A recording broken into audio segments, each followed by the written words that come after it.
So what's current in place at Isle of Man Airport is very strong guidance that identifies the risk of drones inappropriately integrating with airport traffic, and guidance that requests people don't fly their drone within 3 miles of the airport. Our regulations, which enforce and put that into law, have moved that to 5 kilometres, which is very, very similar in size. The reason for kilometres being it's easier to map and show those distances on Ordnance Survey and other maps. That zone is therefore not an enlargement. We think it's the bare minimum required to ensure the safety of operations. And interestingly, as we developed our proposals, we were heartened to see the British Airline Pilots Association advocating 5 kilometre exclusion zones around all UK airports. Just to give people a scale on that, that is from the airport to very much the outskirts of Colby, for example. So it's quite a big area.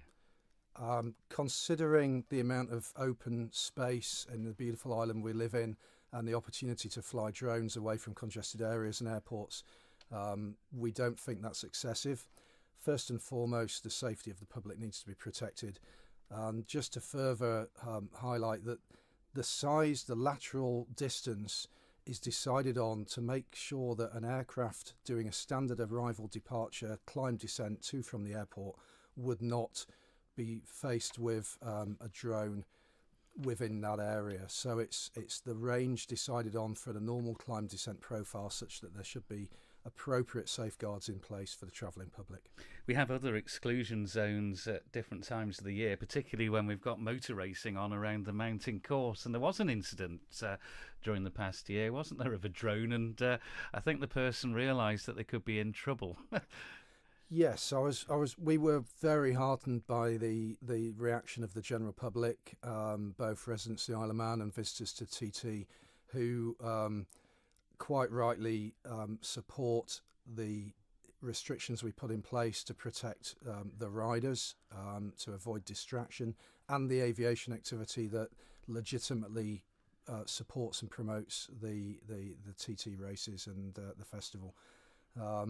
Whilst it wasn't possible to finally find the operator of that drone, the fact that the drone landed and the person made away very quickly meant that the legislation had its effect. The public knew it was in place, and the public can help us to make sure that the TT and the festival motorcycling races are safe and hopefully not disrupted by inappropriate, unnecessary use of drones at that time. So the biggest way to enforce this is almost peer pressure then? Well, peer pressure is a fundamental part of the majority of legislation. We need to make it socially unacceptable to fly drones in an inappropriate way, just as it's now common nature for people to put on a seatbelt as they get in the car. There are fundamental rules, basic rules, just like the highway code for driving, of how and where to fly a drone safely and responsibly. There is no need to fly a drone close to and around the TT whilst there's racing taking place. It's an unacceptable distraction and an unacceptable threat to the helicopters that are supporting that event. And we also have an exclusion zone at the prison, but there are aircraft activities from time to time up there in the north of the island, but no exclusion zones there yet. But you would advise people to exercise caution.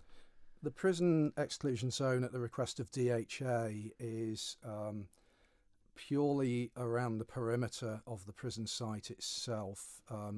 Doesn't encompass onto significant parts of Derby Airfield. It's done with the consultation to some of the Derby Airfield users, and it should have no effect on legitimate aviation activity. Not that much happens at Derby; it wouldn't affect the use of the airfield, and it's there as a measure at the request of DHA to get ahead of any potential problem in the future with regard to the use of drones around prisons. And just finally, if you are flying a drone, there are some basic guidelines as well, aren't there, of where you do it, how far away from people, etc.? There are. I'd advise anybody to go to our website at gov.im/CEA and look for the link to drones. Basically, don't do it in a congested area. Keep 50 metres away from people, buildings, vehicles not under your control. Don't do it above 400 feet above the ground, and keep away from any other manned aeroplanes. Just act responsibly and sensibly, and then everybody can get the benefits of legitimate drone usage without any unnecessary restrictions being put in place.